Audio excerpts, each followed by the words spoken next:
வீட்டின் முன் காகம் கத்தினால் என்ன நடக்கும் தெரியுமா? காகம் நம் முன்னோர்களாகவே பாவிக்கப்படுகின்றன. காகம் கரைவது கூட சில சகுனங்களை நமக்கு உணர்த்துவதற்காகத்தான். யமனின் தூதராக கருதப்படும் காகத்திற்கு என்ன நடக்கப் போகிறது என்பது பற்றி முன்கூட்டியே தெரியும். அதனால் காகம் உணர்த்தும் சகுனங்களை நாம் புறக்கணிக்க கூடாது. வீட்டின் முன் காகம் கத்தினால் உங்கள் குடும்பம் சிக்கலில் சிக்கலாம் அல்லது நீங்கள் நோய்வாய்ப்படலாம்.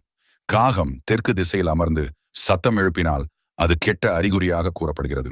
உங்கள் முன்னோர்கள் உங்கள் மீது மகிழ்ச்சியாக இல்லை என்றும் அல்லது பித்ருதோஷம் இருக்கலாம் என்பதையும் குறிக்கிறது.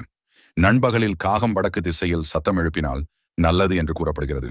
அதேபோல் காகம் கிழக்கு திசையில் சத்தம் எழுப்பினால் அதுவும் மங்களகரமானதாக கருதப்படுகிறது.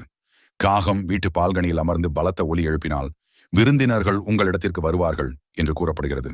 நீங்கள் வெளியில் பயணம் செல்ல புறப்படும் போது திடீரென உங்கள் ஜன்னல் அல்லது பால்கனியில் காகம் அமர்ந்து கரைந்தால் உங்கள் பயணம் இனிதே முடியும் என்று அர்த்தமாம்.